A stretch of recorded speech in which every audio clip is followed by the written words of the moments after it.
Fala pessoal, Carol na área, trazendo mais um vídeo aqui no canal. No vídeo de hoje eu vou contar para vocês um caso que aconteceu na Inglaterra e é um caso muito chocante assim, porque é de uma jovem que foi para uma universidade na Inglaterra, parecia tudo muito bem, até que ela começou a ter um comportamento bem estranho. Então, se você gosta de casos criminais resolvidos, casos criminais que ainda são mistério, convido você a se inscrever aqui no canal. Todas as semanas eu trago esse tipo de conteúdo aqui pra vocês, então se inscreve aqui no canal se ainda não for inscrito, deixa um like nesse vídeo que isso é muito importante e também ativa o sininho de notificações. Então bora vir comigo que hoje nós vamos conhecer o caso Janet Miller.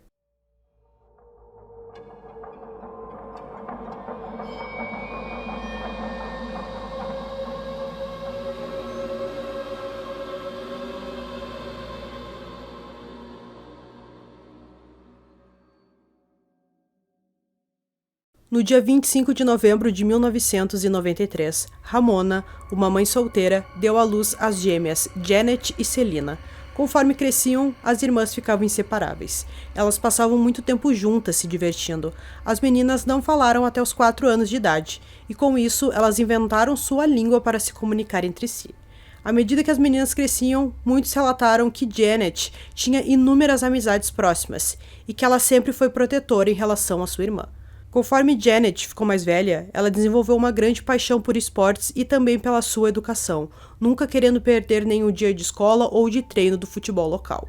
Nesse time ela jogou como goleira ao lado da sua irmã. No início de 2012, as gêmeas começaram a discutir suas opções para o futuro.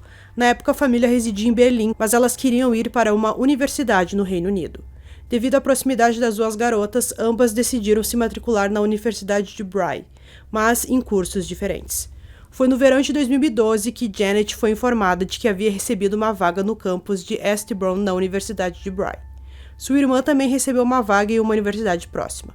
Ramona relatou mais tarde que estava nervosa com as garotas indo para outro país sozinhas, mas elas prometeram que iriam estudar bastante e tomariam cuidado.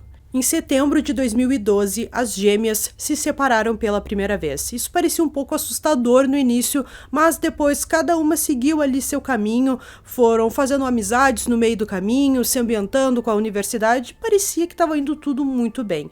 A Janet fez várias amigas na universidade, tinha suas amigas também que dividiam o dormitório com ela, e parecia tudo muito bem, ela era uma garota sorridente, que gostava de ir a festas, se divertir, mas ela não falava muito sobre a sua vida pessoal. Então as amigas não sabiam muitas coisas sobre ela, de onde ela veio, enfim, ali informações mais pessoais. Ramona manteve contato regular com suas filhas e afirmou que elas estavam bem e sempre estavam animadas no telefone contando as novidades. Até que em março de 2015, Ramona recebeu uma ligação preocupante de Janet. Janet disse ao telefone que se sentiu como se estivesse sendo seguida e que alguém estava olhando pela janela do seu dormitório. Isso não era algo impossível, pois o quarto da Janet ficava no térreo e era fácil para qualquer um caminhar até a janela e espiar. Janet então disse à sua mãe que entrou em contato com a equipe de segurança da universidade. Ramona mais tarde informou à polícia que Janet parecia assustada com tudo e sua mãe acreditou que ela podia estar em algum tipo de perigo. Mas depois de um tempo, Janet disse que se sentiu bem depois de relatar o incidente e que estava muito focada em concluir os seus exames do 3º ano da faculdade e não queria desistir do seu curso. Mas as coisas não pareciam bem. Nos meses seguintes, as suas colegas de quarto ficaram cada vez mais preocupadas com ela e decidiram que era hora de chamar Selina para ver se ela conseguia ajudar em alguma coisa. Quando Selina chegou na universidade, ela ficou chocada com o comportamento da irmã. Ela afirmou que a irmã estava correndo no dormitório sem roupas. Selina ligou para a mãe e disse que estava preocupada com Janet. Ela chegou a relatar que estava com medo da irmã e não sabia o que fazer. Depois de testemunhar o comportamento em primeira mão, Selina e uma das amigas de Janet decidiram que a melhor opção seria visitar os conselheiros de bem-estar da universidade para obter algum conselho. Uma mulher que trabalhava como tutora de apoio estudantil relatou que as garotas imploraram por conselhos sobre o comportamento bizarro de Janet. Foi determinado então que Janet poderia ter problemas de saúde mental, e então sua irmã decidiu que levaria ela ao hospital no dia 3 de março daquele ano. Aqui, as 3 garotas tiveram que esperar um tempo, e durante esse tempo Janet continuava com um comportamento estranho e fugiu da amiga e da irmã. Preocupada com sua segurança, Celina correu atrás dela e a procurou em todos os lugares. Quando não conseguiram encontrá-la, não tiveram outra opção a não ser ligar para a polícia. Celina afirmou à polícia que apenas algumas horas antes elas foram informadas de que Janet podia ter algum problema de saúde mental, e a polícia imediatamente correu para localizar a jovem. Celina não avisou a mãe no início, isso porque Ramona teve um derrame devido ao estresse anterior, e Celina não queria que sua mãe tivesse outro. A polícia informou a ela que sua irmã era uma prioridade devido ao seu estado emocional, potencialmente sendo um risco de suicídio. Algumas horas depois, a polícia encontrou a Janet vagando por uma estação de trem e o comportamento dela não era nada bom, ela parecia muito perturbada, então a polícia decidiu que o melhor seria interná-la em um hospital. Foi nesse momento que Ramona foi avisada. Depois disso, Janet foi detida sobre a lei de saúde mental devido ao medo de que ela corresse de tirar a sua própria vida ou de talvez machucar alguém. Ramona agora estava extremamente preocupada com o bem-estar da sua filha, ela também não conseguia falar com a sua filha no momento, já que ela estava em outro país e demoraria um tempo até ela chegar lá. Celina foi enviada ao hospital e mais tarde ela disse à mãe que Janet estava em um estado muito ruim. 10 dias depois, em 12 de março, Janet foi dada como desaparecida do hospital. Era de manhã cedo e foi declarado que ela havia saído de Brinton e ido para o norte a pé. No hospital, Janet caminhou cerca de 1 hora até Devil's Dyke, um ponto turístico local. Uma pessoa viu Janet e percebeu que ela não estava bem, então a polícia foi chamada e eles levaram ela de volta para o hospital.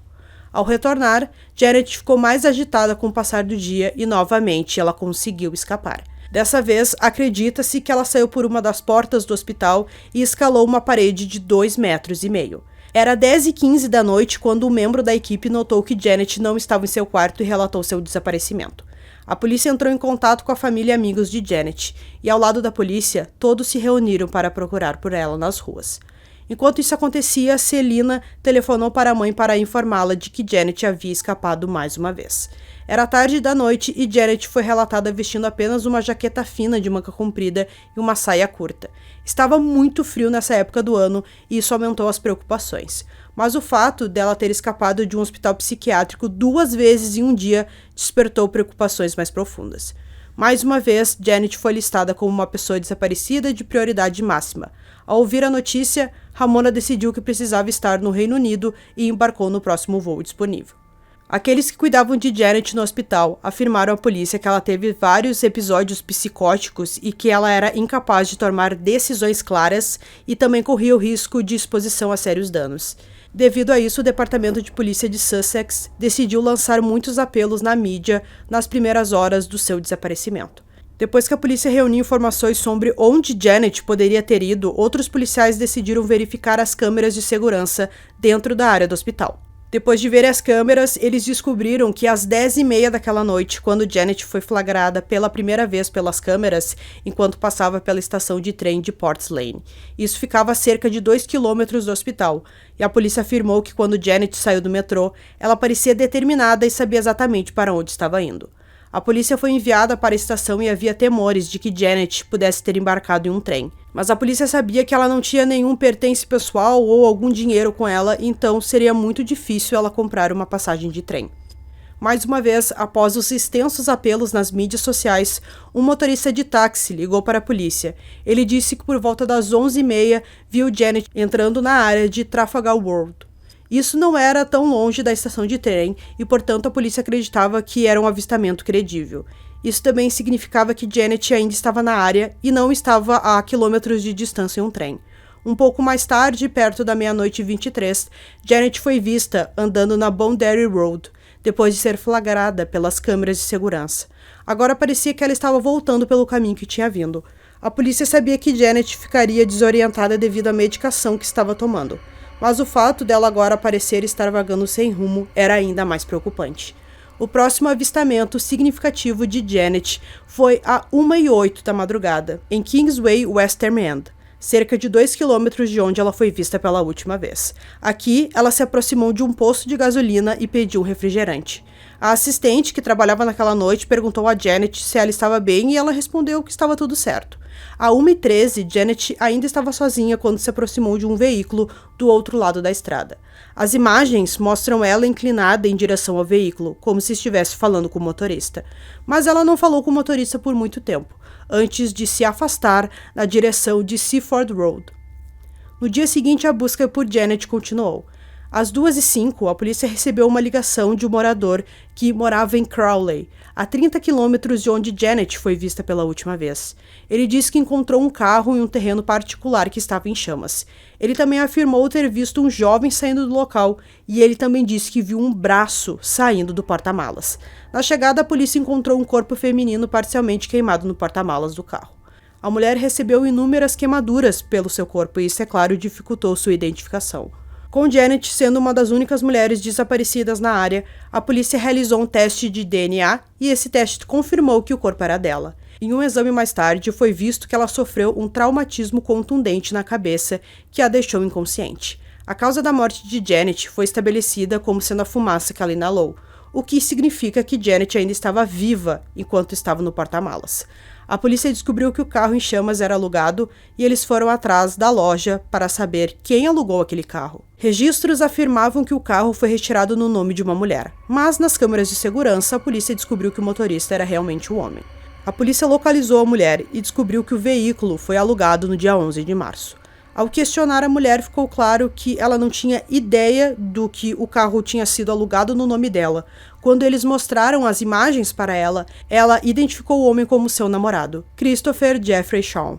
Com um suspeito, a polícia começou a rastrear a família e os amigos de Christopher para que pudessem construir um perfil sobre ele.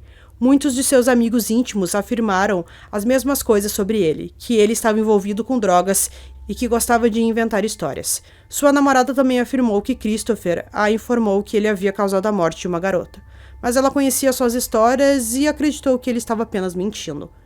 Enquanto a caçada a Christopher aumentava, os detetives rastrearam os movimentos dele no dia do assassinato de Janet. Eles descobriram que ele havia alugado o carro e viajado para Brinton na noite de 12 de março. Permaneceu nessa área até as primeiras horas do dia 13. Houve uma pequena lacuna até que o veículo voltou para a área de Crowley.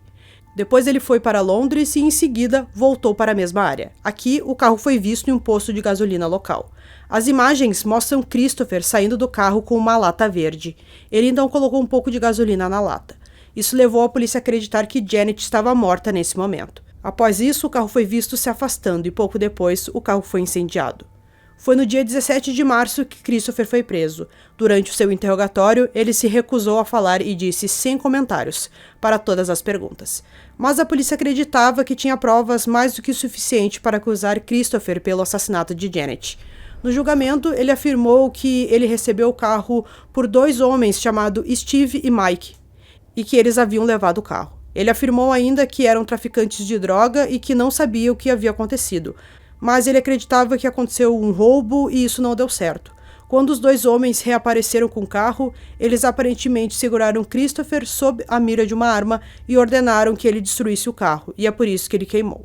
A defesa então argumentou que Christopher havia dirigido o carro para o local remoto com a intenção de queimar o veículo. Foi nesse momento que Christopher lembrou que havia colocado uma bolsa de ginástica e alguns sapatos no porta-mala e decidiu tirar os seus itens antes de ver o corpo de Janet. A defesa também argumentou que Christopher tentou salvar Janet, mas era tarde demais para salvá-la, pois já havia incendiado o carro. A polícia concluiu que não havia outras provas no carro de outros homens e que a única pessoa responsável pelo assassinato de Janet era Christopher. O júri disse que ele era culpado de homicídio culposo, mas não de assassinato. Durante o curso do tribunal, o juiz formou a crença de que Christopher estava mentindo e o sentenciou à pena máxima por homicídio culposo, 17 anos. Após o assassinato de Janet, a família dela entrou com uma ação civil contra o hospital. Após a ação, o hospital pediu desculpas e, desde então, ergueu uma cerca de 4,5 metros ao redor do perímetro, além de implementar um sistema aprimorado de entrada e saída. Então, pessoal, concluindo esse caso aqui pra vocês, a gente viu que foi um caso muito triste. Ela estava muito vulnerável naquele momento, passando por alguns problemas bem graves, que ela nem conseguiu ali fazer exames o suficientes pra gente saber o que ela tinha. A gente só sabe que era algo muito grave, porque ela estava completamente desorientada. Então, a gente acredita que o Christopher se aproveitou dessa situação e aconteceu tudo isso. Também sobre o hospital, algumas outras pessoas reclamaram que colocaram seus parentes lá e eles também conseguiram fugir. Então isso era um problema do hospital que a gente espera que tenha sido resolvido. Então eu espero que vocês tenham gostado desse vídeo. Esse foi mais um vídeo aqui no canal Durmam Bem e até o próximo.